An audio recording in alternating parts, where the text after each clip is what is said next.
एक सामान्य परिपक्व पेड़ औसतन साल भर में लगभग 100 से 120 किलोग्राम ऑक्सीजन पैदा करता है।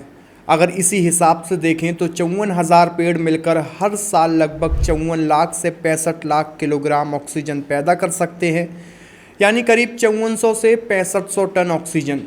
आसान भाषा में समझें तो एक पेड़ लगभग 2 से 4 लोगों की साल भर की ऑक्सीजन की ज़रूरत को पूरा करने में मदद करता है।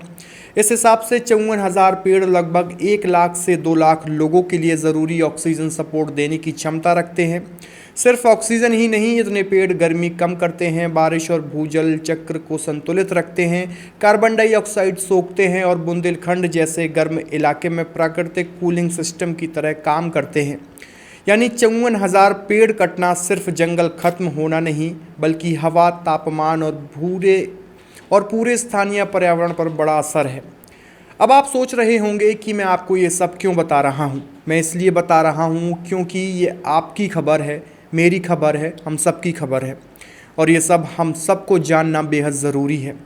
अब कल्पना कीजिए, सरकार एक रेल लाइन बनाने के लिए जंगल का सीना चीर देती है। 54,000 से ज़्यादा पेड़ काट दिए जाते हैं, करीब 25 करोड़ रुपए सिर्फ कटाई और प्रक्रिया में खर्च कर दिए जाते हैं, और फिर अचानक अधिकारियों को याद आता है कि जिस रास्ते पर रेल लाइन बनानी थी वही रास्ता तकनीकी रूप से गलत था। जी हाँ, मध्य प्रदेश की खजुराहो पन्ना रेल परियोजना अब देश की सबसे बड़ी प्रशासनिक विफलताओं में गिनी जा रही है। यह कहानी सिर्फ पेड़ों की हत्या नहीं, बल्कि सरकारी सिस्टम की उस मानसिकता की कहानी है जहां गलती जनता भुगतती है और जवाबदेही फाइलों में दफन हो जाती है। खजुराहो पन्ना रेल लाइन, जिसे बुंदेलखंड की लाइफलाइन बताया गया, जिसे विकास, पर्यटन और उद्योग का नया रास्ता कहा गया, आज वही परियोजना सवालों के कटघरे में खड़ी है। रेलवे ने 2021 में इस परियोजना का अलाइनमेंट फाइनल किया, डीपीआर बनी, फाइलें क्लियर हुई, वन विभाग से मंजूरी ली गई और फिर छतरपुर पन्ना के घने जंगलों में मशीनें उतार दी गईं।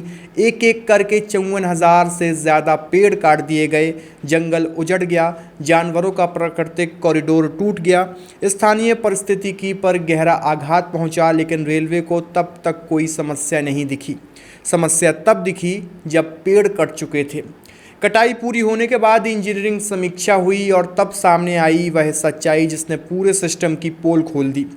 जिस रूट पर रेलवे लाइन बिछानी जानी थी उसमें 6 खतरनाक तीखे मोड़ थे, इतने तीखे कि भविष्य में ट्रेन संचालन असुरक्षित माना गया। मतलब जिस नक्शे के आधार पर जंगल काटा गया वह नक्शा ही तकनीकी रूप से अधूरा और दोषपूर्ण निकला। अब सबसे बड़ा सवाल यही है, जब डीपीआर बन रही थी तब ये मोड़ क्यों नहीं दिखे? जब सर्वे हुआ तब इंजीनियर क्या कर रहे थे? जब पर्यावरण मंजूरी मिली तब किसी ने तकनीकी सुरक्षा क्यों नहीं जांची? या फिर क्या पूरा सिस्टम सिर्फ कागज़ों में काम पूरा दिखाने में लगा था? सबसे चौंकाने वाली बात यहाँ से शुरू होती है। पुराना रूट गलत निकलने के बाद रेलवे ने नया बाईपास अलाइनमेंट तैयार कर लिया। इसके लिए फिर से 258 हेक्टेयर अतिरिक्त वन भूमि मांगी गई, यानी पहले 54,000 पेड़ काट दिए गए। अब नए रूट के लिए हज़ारों और पेड़ काटने की तैयारी शुरू हो गई। यह विकास नहीं, यह प्रशासनिक अव्यवस्था का पर्यावरणीय नरसंहार है। सरकारी मशीनरी की कार्यशैली देखिए, पहले फैसला लो, फिर गलती करो, फिर नया प्रस्ताव बनाओ और हर गलती की कीमत जनता, जंगल और टैक्स पेयर चुकाएं। रेलवे ने पेड़ों की कटाई और संबंधित प्रक्रियाओं पर लगभग 24 करोड़ रुपए से ज़्यादा खर्च किए। अब सवाल उठता है, क्या यह पैसा सिर्फ इसलिए खर्च हुआ ताकि बाद में कहा जा सके कि डिज़ाइन में दिक्कत थी? अगर कोई निजी कंपनी ऐसा काम करती तो क्या उसके इंजीनियरिंग बच पाते? अगर किसी छोटे कर्मचारी से इतनी बड़ी गलती होती तो क्या सिर्फ जांच समिति बनाकर मामला खत्म कर दिया जाता? लेकिन यहाँ करोड़ों का नुकसान हुआ, जंगल उजड़ गया, पर अब तक किसी अधिकारी पर ठोस कार्रवाई नहीं हुई। ना निलंबन, न जवाबदेही, न दंड, सिर्फ जांच। भारत में सरकारी विफलताओं का सबसे सुरक्षित शब्द है जांच। मामला जब और तूल पकड़ने लगा तो केंद्रीय रेल मंत्री अश्विनी वैष्णव को खुद हस्तक्षेप करना पड़ा। रेल मंत्री ने अधिकारियों को पुराने रूट का दोबारा अध्ययन करने का आदेश दिया। अब ड्रोन सर्वे होगा, टोपोशीट एनालिसिस होगा, हाई प्रिविजन टेक्नोलॉजी का इस्तेमाल होगा। अब सवाल ये है, अगर यही तकनीकी पहले इस्तेमाल कर ली जाती तो क्या 54,000 पेड़ बच नहीं सकते थे? क्या सरकारी सिस्टम में तकनीकी सिर्फ संकट के बाद याद आती है?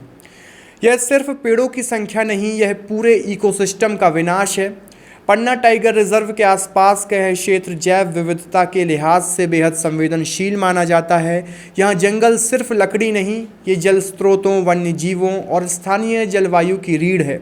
एक परिपक्व पेड़ को बड़ा होने में दशकों लगते हैं, लेकिन सरकारी फाइलों में उसे काटने का आदेश कुछ मिनटों में जारी हो जाता है। रेलवे अब कह रहा है कि वह दुगने पौधे लगाएगा, लेकिन सवाल है, क्या 30 से 40 साल पुराने जंगल की भरपाई कुछ नए पौधे कर देंगे? क्या कागज़ों पर होने वाला पौधारोपण उस जैविक नुकसान की भरपाई कर सकता है? खजुराहो पन्ना रेल लाइन का लक्ष्य 2026 था। अब यह परियोजना कम से कम 3 साल पीछे जा चुकी है। यानी जंगल गया, पैसा गया, समय गया और रेल लाइन अब भी अधूरी है। यह वही मॉडल है जिसमें गलती अफसर करते हैं, मुनाफा ठेकेदार लेते हैं और नुकसान जनता उठाती है। देश जानना चाहता है कि उस डीपीआर को किसने मंजूरी दी, उस सर्वे पर किसके हस्ताक्षर किए, जिस इंजीनियर ने तीखे मोड़ों को सुरक्षित बताया वह कौन था, किस अधिकारी ने पेड़ काटने की अनुमति दी और आखिर अब तक कार्रवाई क्यों नहीं हुई। अगर जवाबदेही तय नहीं हुई तो यह सिर्फ खजुराहो पन्ना की कहानी नहीं रहेगी। कल किसी और परियोजना में फिर जंगल कटेंगे, फिर गलती निकलेगी, फिर नई जांच बैठेगी। खजुराहो पन्ना रेल परियोजना अब सिर्फ एक अधूरी रेल लाइन नहीं है, यह उस सरकारी तंत्र का प्रतीक बन चुकी है जहां विकास की कीमत प्रकृति चुकाती है और लापरवाही की कीमत जनता। 54,000 पेड़ काटने के बाद अगर सिस्टम कहे कि रूट गलत था तो यह सिर्फ तकनीकी भूल नहीं, यह प्रशासनिक अपराध जैसा सवाल खड़ा करता है। और शायद इसलिए आज सबसे बड़ा सवाल रेल लाइन का नहीं, जवाबदेही का बन गया है। आपकी इस पूरी खबर को लेकर क्या राय है, कमेंट बॉक्स में अपनी प्रतिक्रिया ज़रूर दीजिए और इस वीडियो को ज़्यादा से ज़्यादा शेयर कीजिए। नमस्कार।